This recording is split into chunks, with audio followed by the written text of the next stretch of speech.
fi Zilalil Quran karya Syahid Said Kutub, diterjemah bahasa oleh Datuk Yusof Zaki. Semoga Allah memberkati mereka. Tafsiran ayat 255 sesuai dengan pembicaraan mengenai perselisihan dan pergaduhan yang berlaku selepas para rasul dan mengenai kekafiran selepas datangnya keterangan-keterangan yang jelas dan selepas beriman, maka diiringi pula dengan sebuah ayat yang mengandungi asas-asas kefahaman dan kepercayaan keimanan. Ia menyebut sifat-sifat Allah yang menjelaskan konsep wahdaniyah di bidang-bidangnya yang amat halus dan dengan ciri-ciri yang amat jelas. Ayat ini adalah sebuah ayat yang amat besar dan amat mendalam makna dan maksudnya dan amat luas bidang dan ruang lingkupnya. Bismillahirrahmanirrahim. Allahu la ilaha illa huwal hayyul qayyum la ta'khuzuhu sinatun wa la naum lahu ma fis samawati wa ma fil ard man zal ladzi yashfa'u indahu illa bi iznihi ya'lamu ma baina aydihim wa ma khalfahum wa la yuhituna bi syai'in min ilmihi illa bima syaa' wasi'a kursiyyuhu as-samawati wal ard wa la ya'uduhu hifdzuhuma wa huwal 'aliyyul 'azim. Allah, tiada Tuhan melainkan Dia yang maha hidup, maha pentadbir, yang menjadi sumber pergantungan makhluk, tidak pernah mengantuk dan tidak pernah tidur. Dia memiliki segala isi langit dan bumi. Siapakah yang berkuasa memberi syafaat di sisinya melainkan dengan keizinannya?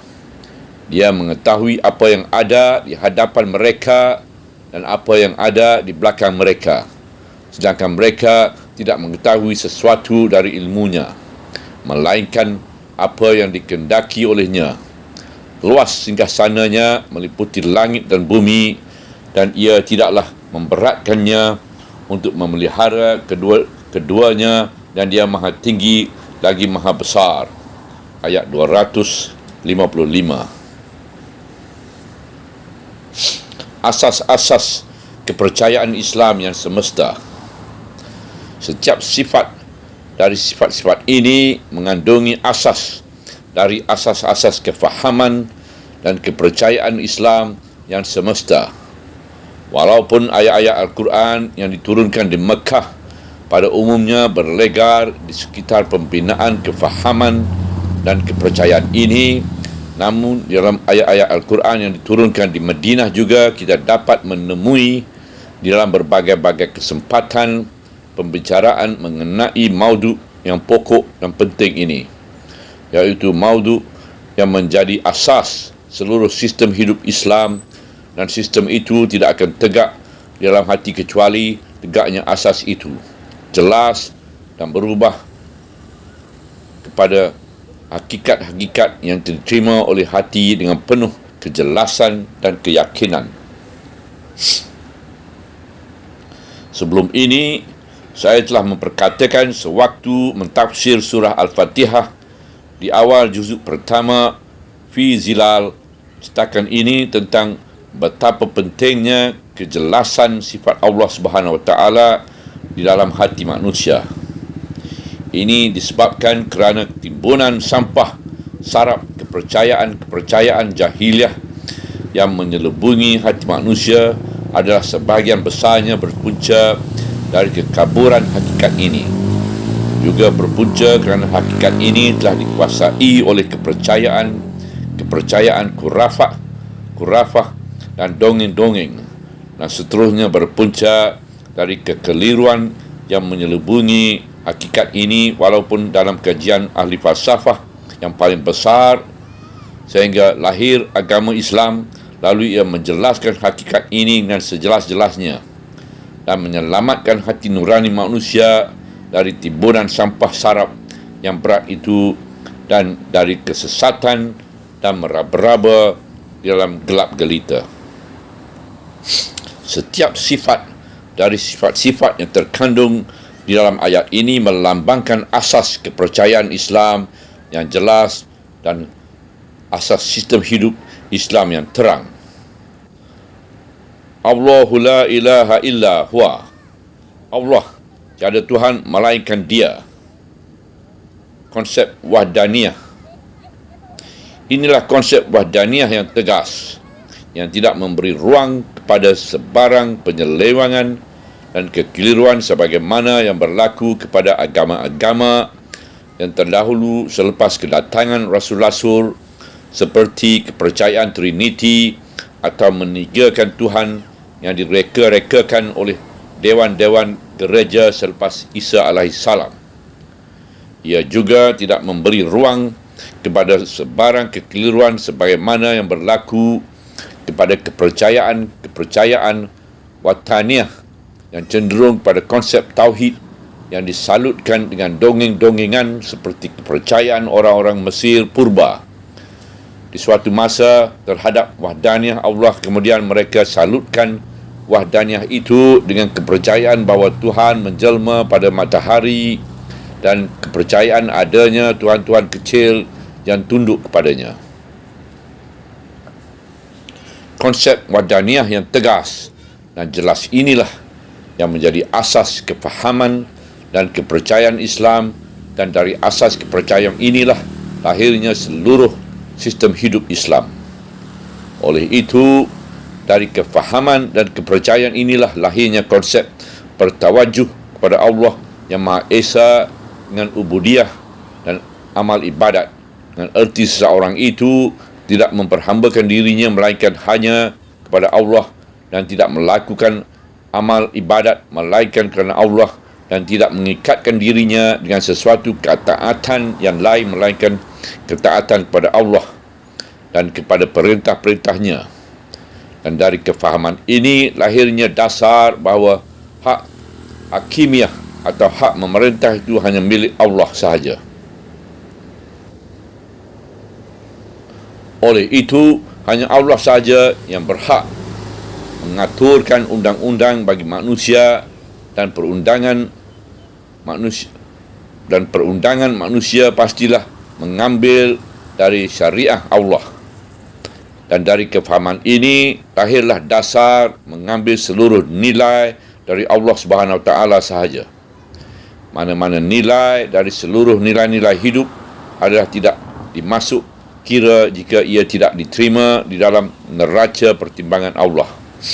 Mana-mana undang-undang atau adat, tradisi atau peraturan yang bertentangan dengan agama Allah adalah tidak mempunyai sebarang hak undang-undang legality dan sebagainya dari perasaan-perasaan di dalam hati atau peraturan-peraturan di dalam kehidupan dunia yang terkeluar dari konsep wahdaniyah. Al-Hayyul Qayyum, yang maha hidup, maha pentadbir, yang menjadi sumber pergantungan makhluk. Sifat hayat Allah yang Maha Esa. Sifat hayat yang menjadi sifat Allah yang Maha Esa itu ialah hayat zati, iaitu hayat yang bukan datang dari satu sumber yang lain, seperti hayat yang dikurniakan oleh Allah kepada makhluk-makhluknya. Oleh sebab itu, hanya Allah Subhanahu Wa Taala sahaja yang mempunyai sifat hayat dalam erti kata yang seperti ini. Itulah hayat yang azali dan abadi, yang tidak bermula dari satu titik mula dan tidak berakhir kepada satu titik penghabisan. Itulah hayat yang bersih dari konsep masa yang menyertai hayat para makhluk yang mendapat hayatnya dari Allah, iaitu hayat yang dibatas dengan titik permulaan dan titik penghabisan. Oleh sebab itu, hanya Allah Subhanahu Wa Taala sahaja yang mempunyai sifat hayat dalam erti kata yang seperti ini. Seterusnya, itulah hayat yang bebas dari ciri-ciri hayat biasa yang dikenali manusia, kerana tiada sesuatu pun yang serupa dan sentanding dengan Allah Subhanahu Wa Taala. Oleh sebab itulah terhapusnya dari Allah segala keserupaan sifat-sifat yang menjadi ciri hayat makhluk dan tabiatnya. Bagi Allah, sifat hayat yang bebas dari segala ciri yang membataskan konsep hayat dalam pengertian manusia. Dan dengan ini tertolaklah segala kefahaman dongeng yang berlegar di dalam khayal manusia. Pengertian sifat qayyum yang dimaksudkan dengan sifat al-qayyum ialah Allah Subhanahu Wa Taala itu mentadbir, mengurus dan mengendalikan segala makhluk yang wujud, di samping bermaksud bahawa segala makhluk yang wujud, yang maujud adalah bergantung kepada kewujudan Allah dan pentadbirannya, bukan seperti yang difahamkan oleh Aristotle, falsafah Greek yang teragung, bahawa Allah tidak memikirkan sesuatu apa pun tentang para makhluk-makhluknya kerana Allah terlalu tinggi untuk memikirkan sesuatu yang lain dari zatnya. Dan kefahaman ini pada hemat falsafah itu adalah membersihkan dan memuliakan Allah, kerana kefahaman ini memutuskan hubungan di antara Allah dengan makhluk yang diciptanya dan membiarkannya begitu saja. Oleh itu, kefahaman Islam adalah satu kefahaman yang positif, bukannya negatif. Ia dilandaskan di atas asas bahawa Allah itu mentadbir, mengurus dan mengendalikan segala sesuatu, dan kewujudan segala sesuatu itu bergantung kepada iradat dan tadbir Allah. Oleh sebab itulah, hati seseorang Muslim, hidupnya, kewujudannya dan kewujudan segala sesuatu di sekelilingnya adalah mempunyai hubungan yang rapat dengan Allah yang mentadbir dan mengendalikan urusannya dan urusan segala sesuatu di sekelilingnya mengikut hikmat dan pentadbirannya. Oleh itu, manusia seharusnya mengikatkan hidupnya dengan sistem yang telah diaturkan oleh Allah mengikut hikmah dan pentadbirannya, dan mengambil dari Allah segala nilai dan neraca pertimbangannya, serta bermurakabah dengan Allah ketika menggunakan nilai-nilai dan neraca-neraca pertimbangan itu. La ta'khuzu sinatum wala naum. Tidak pernah mengantuk dan tidak pernah tidur. Maksud tidak pernah mengantuk dan tidak pernah tidur, ini ialah kata penegasan untuk menguatkan lagi kenyataan bahawa Allah itu sentiasa mentadbir dan menguruskan segala sesuatu, dan segala sesuatu itu sentiasa bergantung kepadanya. Tetapi penegasan ini dibuat dalam bentuk pengungkapan yang mendekatkan kepada tanggapan manusia akan gambaran pentadbiran dan pergantungan yang berterusan itu, dan sekaligus itu juga menggambarkan hakikat kelainan Allah Subhanahu Wa Taala dari segala sesuatu, kerana tiada sesuatu pun yang serupa dan setanding dengan Allah. Ayat ini mengandungi penafian dari tidur yang ringan dan tidur yang nyenyak, dan kesucian Allah Subhanahu Wa Taala dari kedua-duanya. Hakikat pentadbiran dan pengurusan Allah terhadap alam al-wujud yang meliputi segala kulli dan juzinya di setiap masa dan keadaan ini merupakan satu hakikat yang amat besar apabila seseorang itu cuba memahami atau cuba merenungi dengan daya khayalnya yang terbatas bersama atom-atom, sel-sel, makhluk-makhluk hidup, benda-benda dan peristiwa-peristiwa yang tidak terhingga banyaknya di alam buana yang besar ini. Dan apabila seseorang itu cuba sekadar kemampuannya memahami pentadbiran Allah terhadap kejadian-kejadian itu dan terhadap pergantungan kejadian-kejadian itu kepada Allah dan pentadbirannya, ini adalah suatu perkara yang tidak dapat difahami oleh daya pemikiran manusia. Dan sekelumit pengetahuan yang telah dapat difahami oleh manusia mengenai perkara ini merupakan suatu pengetahuan yang amat besar. Ia memeningkan kepala dan mengagumkan akal dan meyakinkan hati. Allah pemilik alam warna yang mutlak. Lahu ma fis samawati wa ma fil ard. Dia memiliki segala isi langit dan bumi. Itulah pemilikan yang meliputi segalanya di samping merupakan pemilikan mutlak, iaitu pemilikan yang tidak dibatas dengan sebarang ikatan, sebarang syarat, sebarang jarak dan sebarang perkongsian. Pemilikan yang mutlak ini merupakan satu konsep dari konsep-konsep ketuhanan yang Maha Esa, iaitu Allah yang Maha Esa. Itulah Tuhan yang hidup, yang tunggal, pentadbir yang tunggal dan pemilik yang tunggal.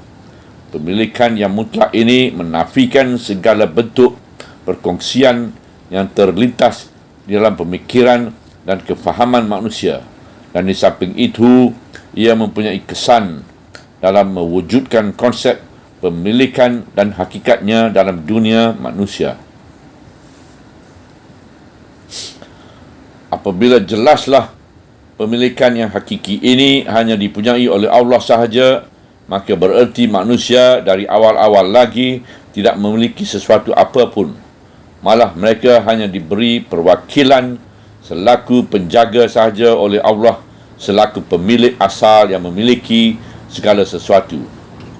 Oleh sebab itu, dalam menjalankan tugas perwakilan ini, mereka wajib tunduk dan patuh pada syarat-syarat Allah selaku pemilik dan pewakil hak milik ini.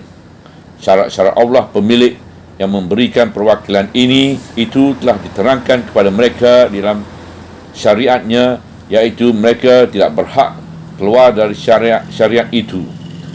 Jika tidak, nescaya batallah hak pemilik mereka yang terbit dari perjanjian perwakilan itu, dan segala pengurusan mereka juga tidak sah dan wajiblah ditolak pengurusan-pengurusan seperti ini oleh orang-orang yang beriman kepada Allah di bumi ini.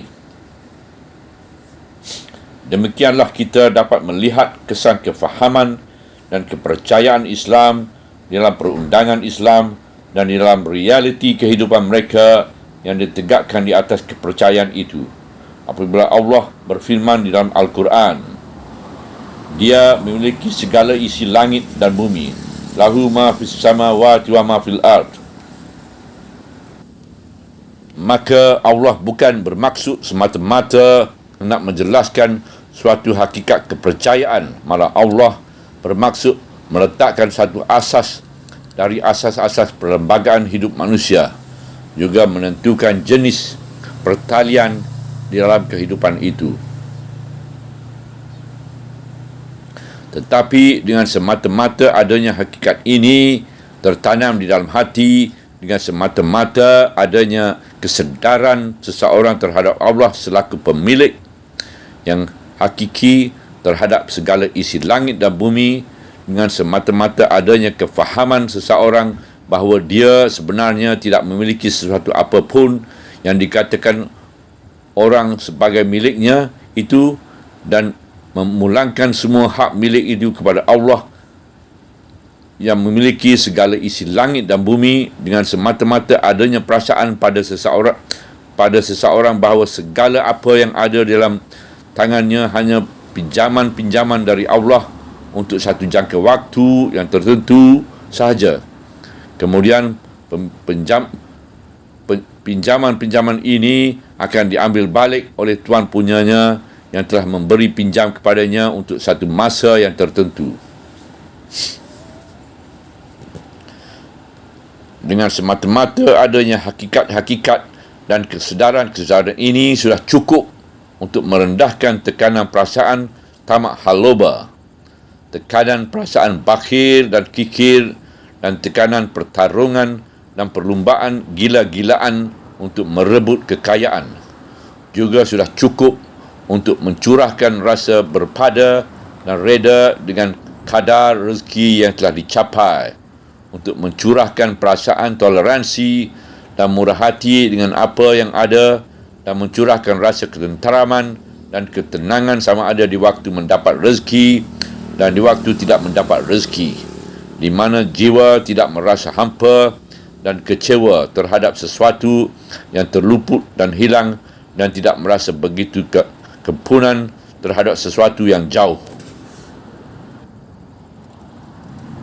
Anugerah syafaat hak mutlak Allah. Man zallazi yasfa'u indahu illa biiznih. Siapakah yang berkuasa memberi syafaat di sisinya melainkan dengan keizinannya. Ini satu lagi sifat dari sifat-sifat Allah yang menjelaskan makam uluhiyah dan makam ubudiyah. Sekalian hamba berdiri di hadapan Allah dengan pendirian ubudiyah tanpa melewati batasnya.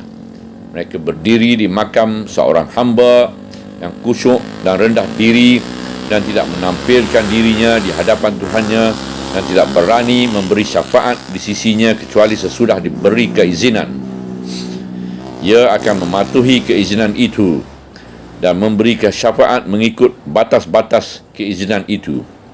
Mereka mempunyai kelebihan-kelebihan yang berbeza di antara sesama mereka dan mempunyai kelebihan yang berbeza di dalam neraca pertimbangan Allah. Tetapi mereka tetap berdiri di garisan batas yang tidak boleh dilampaui oleh seorang hamba. Ayat ini menyarankan kebesaran dan kehebatan di bawah naungan uluhiyah yang maha agung, dan saranan ini bertambah mendalam lagi apabila ia diungkapkan dengan bentuk pertanyaan yang bertujuan mengecam. Ungkapan ini menyarankan bahawa mereka perkara itu tidak mungkin berlaku dan tidak sepatutnya berlaku. Oleh itu, siapakah yang berkuasa memberi syafaat di sisinya kecuali dengan kebenarannya?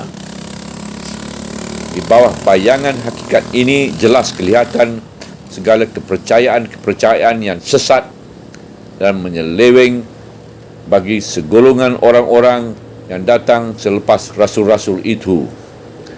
Mereka telah mencampur adukkan di antara hakikat uluhiyah dengan hakikat ubudiyah. Mereka mendakwa Allah Subhanahu Wa Taala mempunyai sekutu yang bersekutu dengannya melalui hubungan selaku anak atau sebagainya dari berbagai bentuk dan gambaran perkongsian, atau mendakwa Allah Subhanahu Wa Taala mempunyai tandingan-tandingan yang berkuasa memberi syafaat di sisinya dan dengan secara pasti akan membuat syafaat kepada mereka atau memberi syafaat kepada mereka, atau mendakwa bahawa Allah Subhanahu Wa Taala mempunyai khalifah-khalifah dari manusia yang mengambil kuasa mereka dari hubungan kerabat mereka dengan Allah. Di bawah bayangan hakikat ini, kelihatanlah bahawa semua kepercayaan itu adalah kepercayaan-kepercayaan yang keji dan mustahil yang tidak terlintas di dalam akal fikiran dan khayal orang yang sihat. Inilah kejelasan yang menjadi ciri istimewa kepercayaan Islam.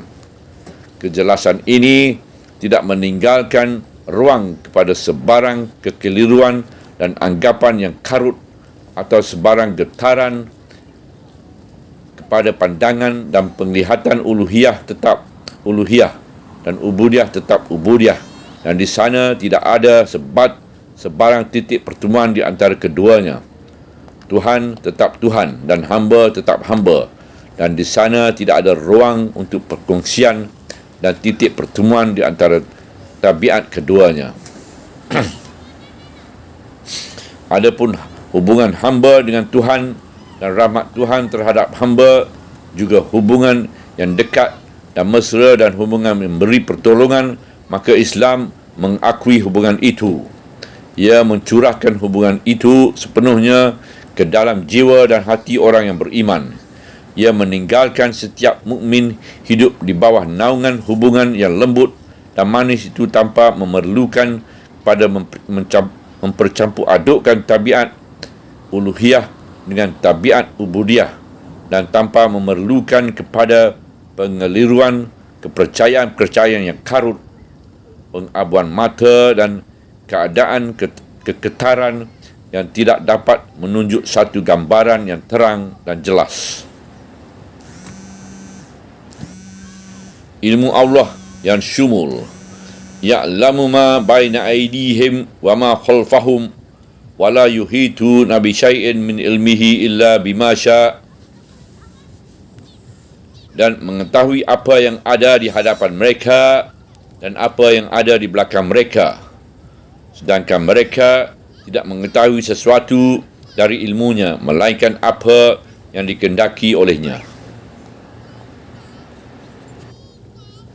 Hakikat ini dengan kedua-dua bahagiannya turut memberi sumbangan dalam memperkenalkan kepada orang Islam sifat Tuhannya dan dalam menentukan kedudukannya dengan Tuhannya.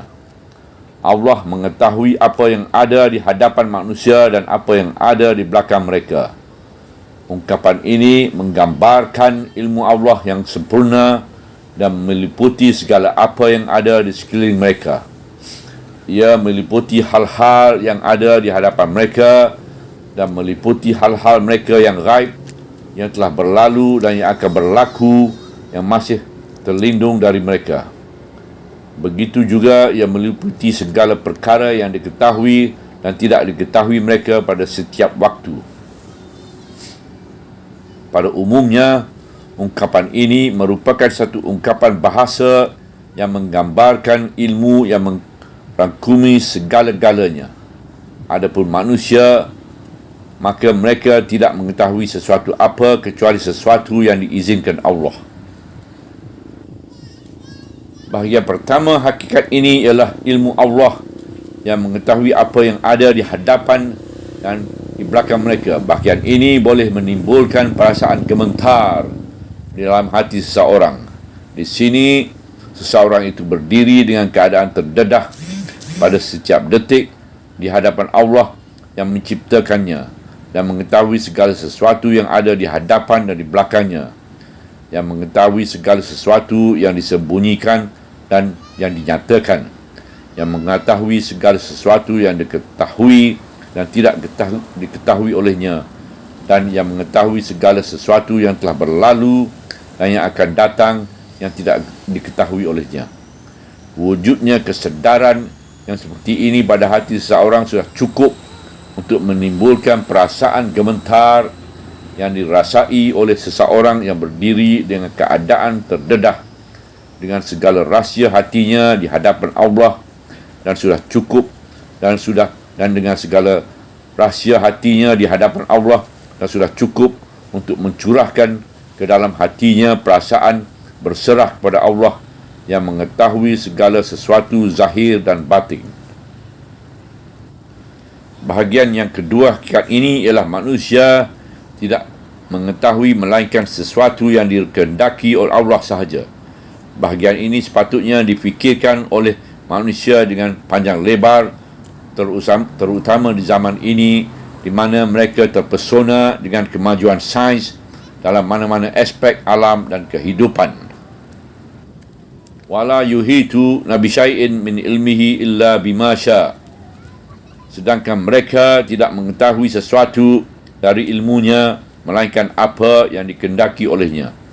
Maksudnya hanya Allah Subhanahu Wa Taala sahaja yang mengetahui segala sesuatu secara mutlak dan sempurna, dan dialah yang memberi keizinan lalu membuka sesuatu dari ilmunya kepada manusia sekadar yang tertentu untuk memenuhi janjinya yang benar. Kami akan memperlihatkan bukti-bukti kekuasaan kami di merata pelusuk alam dalam kejadian diri mereka sendiri, sehingga jelaslah kepada mereka bahawa Al-Quran itu benar. Surah Al-Fussilat ayat 53. Tetapi manusia lupa kepada hakikat ini. Mereka terpesona dengan ilmu yang diizinkan Allah pada mereka mengetahui sama ada ilmu yang diizinkan itu berupa ilmu mengenai sesuatu dari undang-undang alam atau berupa kebolehan melihat sesuatu yang gaib dalam detik sepintas lalu dan ke batas yang tertentu. Mereka terpesona dengan ilmu-ilmu itu hingga mereka lupakan keizinan Allah yang telah mengurniakan ilmu-ilmu itu kepada mereka. Mereka tidak ingat lagi dan tidak bersyukur, malah mereka berlagak angkuh dan kadang-kadang mereka kufur. Penganugerahan ilmu kepada manusia. Allah Subhanahu Wa Taala telah mengurniakan ilmu pengetahuan kepada manusia sejak tugas khalifah diserahkan kepadanya. Allah telah berjanji dengannya bahawa Dia akan memperlihatkan kepadanya bukti-bukti kekuasaannya yang terdapat di merata pelosok alam dan di dalam diri mereka sendiri, dan janjinya memang benar. Allah telah menepati janjinya dengan membukakan kepadanya sehari demi sehari, satu generasi demi satu generasi, dalam satu garis yang hampir-hampir meninggi selama-lamanya. Setengah kuasa dan tenaga alam dan setengah rahsia undang-undang alam warna yang diperlu olehnya untuk menjalankan tugas khalifah di bumi ini, supaya dengannya ia dapat sampai ke puncak kesempurnaan yang telah ditentukan kepadanya di dalam perjalanan yang telah diaturkan ini. Bagaimana Allah mengizinkan kepada manusia mengetahui dan menemui sebahagian dari rahsia-rahsia itu, maka begitulah juga Allah telah menjauh dan mengasingkan darinya rahsia-rahsia yang lain yang tidak diperlukannya dalam melaksanakan tugas khilafahnya. Ia dijauhkan dari rahsia hayat, dan rahsia ini masih tetap tersembunyi dan amat sukar untuk diteroki oleh segala usaha untuk mengkajikannya, masih meraba-raba di padang gurun tanpa sebarang pemandu. Ia juga dijauhkan dari rahsia detik-detik masa yang akan datang, kerana detik-detik masa yang akan datang itu merupakan masa-masa gaib yang tidak dapat diketahui. Ia dilindungi oleh tabir yang tebal yang tidak dapat diangkatkan oleh manusia. Kadang-kadang dari sebalik tabir itu terpancar sekilat cahaya kepada sebuah hati yang ikhlas dengan kebenaran istimewa dari Allah, dan selepas itu tabir dilabuhkan kembali dan alam warna kembali sepi dan manusia terhenti di garis perbatasan tanpa berkuasa melampauinya. Berbagai-bagai rahsia telah dijauhkan dari manusia, iaitu rahsia-rahsia yang tidak ada hubungan dengan tugas khilafah di bumi. Sedangkan bumi pula ialah sebiji zarah yang kecil yang terapung-apung di angkasa raya seperti biji-biji debu. Manusia di zaman moden terpesona dengan ilmunya. Namun begitu, manusia terpesona dengan sekelumit ilmu yang didapati olehnya setelah diizinkan Allah. Ia begitu terpesona hingga menganggapkan dirinya sebagai Tuhan di bumi ini. Ia tidak lagi percaya bahawa alam warna ini mempunyai Tuhan, walaupun abad 20 ini mulai membawa balik ahli-ahli sains kepada sikap merendah diri. Mereka mulai mengetahui bahawa mereka belum dikurniakan ilmu pengetahuan kecuali sedikit sahaja. Hanya orang-orang jahil yang terperasan, alim dan pandai sahaja menganggap diri mereka sebagai orang-orang yang banyak mempunyai ilmu pengetahuan. Sehingga sana pemerintahan ilahi digambarkan dalam bentuk fizikal. Wasi'u kursiyu samawati wal ard wala ya'udu hifzuma. Luas hingga sananya meliputi langit dan bumi, dan tidaklah memberatkannya untuk memelihara keduanya. Pengungkapan dengan bentuk gambaran fizikal ini telah digunakan untuk menggambarkan satu konsep majarud, iaitu abstrak yang mutlak, mengikut cara Al-Quran dalam pengungkapan secara gambaran, Kerana gambaran seperti ini dapat memberi pengertian yang kuat, mendalam dan kukuh bagi hakikat yang hendak diterangkan pada hati manusia. Kata singgah sana biasanya digunakan dengan makna kuasa pemerintahan. Apabila luas singgah sananya meliputi langit dan bumi, maka ini bererti bahawa luas kuasa pemerintahannya merangkumi langit dan bumi. Inilah hakikat dari segi tanggapan mental, tetapi gambaran pengertian yang terlukis dalam hati dan pengungkapan dengan gambaran fizikal ini lebih kukuh dan teguh lagi. Begitu juga pengungkapan dengan kata-kata berikut: wala ya'uduhu hifzuhuma, dan tidaklah beratnya untuk memelihara keduanya. Ia menggambarkan kudrat kuasa yang sempurna dalam bentuk gambaran fizikal, iaitu gambaran tidak wujudnya sebarang kepenatan dan keletihan, kerana pengungkapan Al-Quran bertujuan melukiskan gambaran-gambaran bagi konsep-konsep yang dinyatakan secara fizikal pada hati manusia agar lebih berkesan, lebih mendalam dan lebih jelas dirasai. Kita tidak perlu membincangkan perdebatan yang timbul di sekitar pengungkapan Al-Quran yang seperti ini apabila kita telah memahami cara pengungkapan Al-Quran, dan kita tidak perlu meminjam dari falsafah asing yang telah merosakkan banyak kefahaman kita dari gambaran Al-Quran yang mudah dan jelas. Eloklah saya tambahkan di sini bahawa saya tidak pernah menemui hadis-hadis yang sahih mengenai persoalan kursi dan arash yang dapat menjelas dan menentukan maksudnya yang dikehendaki dalam Al-Quran. Oleh sebab itu, saya lebih suka memilih tidak mahu membincangkan persoalan ini lebih banyak dari huraian ini. Sifat maha tinggi dan maha besar hanya tertentu kepada Allah sahaja. Wahwal aliyul azim, dan dia maha tinggi lagi maha besar. Penghujung ayat 255. Inilah sifat-sifat yang penamat di dalam ayat ini. Ia menjelas dan menyarankan hakikat ini kepada hati manusia, iaitu hakikat keesaan Allah Subhanahu Wa Taala dengan sifat maha tinggi dan dengan sifat maha besar. Pengungkapan dengan kata-kata ini mengandungi erti bahawa ketinggian dan kebesaran hanya tertentu bagi Allah sahaja. Al-Quran tidak berkata untuk semata-mata mensabitkan sifat ketinggian dan kebesaran, malah ia berkata untuk menentukan sifat itu kepada Allah Subhanahu Wa Taala sahaja tanpa sebarang sekutu.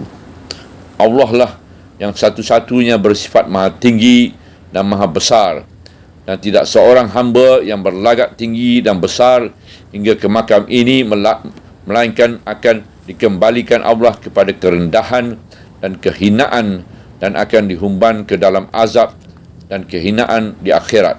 Allah berfirman, itulah negeri akhirat yang kami peruntukkan kepada orang-orang yang tidak mahu menunjukkan kesombongan di bumi dan tidak melakukan kerosakan. Itulah negeri akhirat yang kami peruntukkan kepada orang-orang yang tidak mahu menunjukkan kesombongan di bumi dan tidak melakukan kerosakan. Surah Al-Qasas ayat 83. Dan firman-Nya lagi mengenai Fir'aun yang sedang menghadapi kebinasaan. Sesungguhnya dia, Fir'aun, seorang yang takbur dari golongan pelampau-pelampau. Surah Ad-Dukhan ayat 31. Seseorang itu boleh menjadi tinggi seberapa tinggi yang ia dapat, dan boleh menjadi besar seberapa besar yang ia dapat. Tetapi ia tidak boleh melampaui makam ubudiyah kepada Allah yang maha tinggi dan maha besar. Apabila hakikat ini tertanam di dalam hati seseorang, maka ia akan membawa manusia kembali kepada makam ubudiyah dan akan merendahkan rasa kesombongan dan keangkuhannya, yang akan membawanya kepada perasaan takut kepada Allah dan kepada kesedaran terhadap kebesaran dan keagungannya. Dan ia akan membawanya kepada adab sopan, menjunjung hak Allah dan merasa segan dan malu berlagak angkuh terhadap para hamba Allah. Ia merupakan akidah dan kefahaman di samping merupakan amalan dan perilaku. Subhanallah, walhamdulillah, wala ilaha illallah, wallahu akbar, wala hawla wala quwata illa billah al-aliyyil azim, wala hawla wala quwata illa billah al-aliyyil azim, wala hawla wala quwata illa billah al-aliyyil azim.